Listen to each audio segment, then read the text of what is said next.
اللہ کی محبت بندے کو سنوار دیتی ہے۔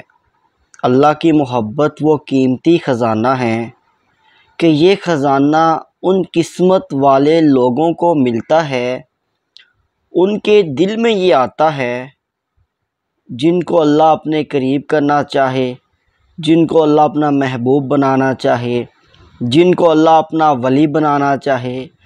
اچھا، ولی جو ہے وہ اللہ کا دوست ہوتا ہے۔ ولی اللہ کا دوست، تو جو بندہ اللہ کا دوست بنتا ہے اللہ بھی اس کا دوست بن جاتا ہے۔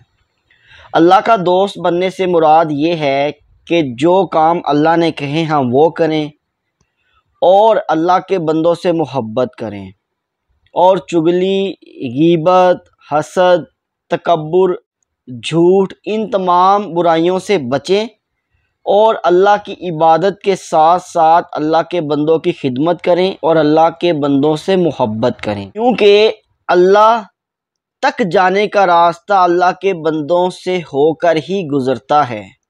مرشد واصف علی واصی فرماتے ہیں، ہم کیا کرتے ہیں، ہم نماز تو پڑھتے ہیں، عبادت زیادہ کرنا شروع کر دیتے ہیں، عبادت کی مقدار، تسبیحات کی مقدار، وظائف کی مقدار بڑھاتے جاتے ہیں، لیکن اس کے ساتھ ساتھ ہمارے اخلاق میں، ہمارے رویے میں سختی آتی جاتی ہے، اور ہمارے سے جو منسلک لوگ ہیں وہ ہم سے تنگ ہونا شروع ہو جاتے ہیں۔ اکثر اوقات آپ نے دیکھا ہوگا، میں ڈسکریج نہیں کر رہا، یہ حقیقت ہے، ایک ہوتی ہے جگ بیتی اور ایک ہوتی ہے ہڈ بیتی۔ ہڈ بیتی سے مراد وہ جو آپ کے ساتھ ایسا معاملہ ہوا ہو یا آپ نے کہیں خود اپنی آنکھوں سے دیکھا ہو، اسے کہتے ہیں ہڈ بیتی، پریکٹیکل ایگزامپل۔ تو وہ بات ہو رہی تھی کہ حاجی صاحب جو ہیں وہ ان کا اخلاق جو ہے وہ ان کا بولنے کا انداز اتنا کرخت ہے کہ جو ان سے بات کرتا ہے ڈرتا ہے کہ کہیں وہ خدا نخواستہ کوئی ایسے الفاظ نہ استعمال کر دیں جس سے لڑائی پڑ جائے یا گالم گلوچ ہونے کا خدشہ ہو۔ تو میرے بھائی، آپ خود دیکھ لیں اپنے اخلاق میں۔ حضور پاک صلی اللہ علیہ وسلم کی حدیث مبارکہ ہے، اس کا مفہوم یہ ہے کہ تم میں سے بہترین وہ ہے جو اخلاق میں اچھا ہے، یعنی جس کے اخلاق اچھے ہیں وہ اچھا ہے، وہ اچھا مومن ہے۔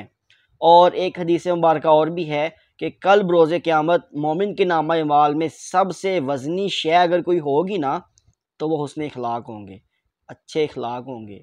اگر ہمارا اخلاق اچھا نہیں تو ہماری عبادت کی مقدار، ہمارے حج، ہمارے عمرے، ہم اس طرف سے بڑھتے بھی جائیں نا اور اخلاق کی طرف سے کم ہوتے جائیں تو فیصلہ تو اللہ کی ذات کرنے والی ہے، لیکن جہاں پہ اللہ نے حقوق اللہ کی بات کی ہے وہاں پہ حقوق العباد کی بھی بات کی ہے۔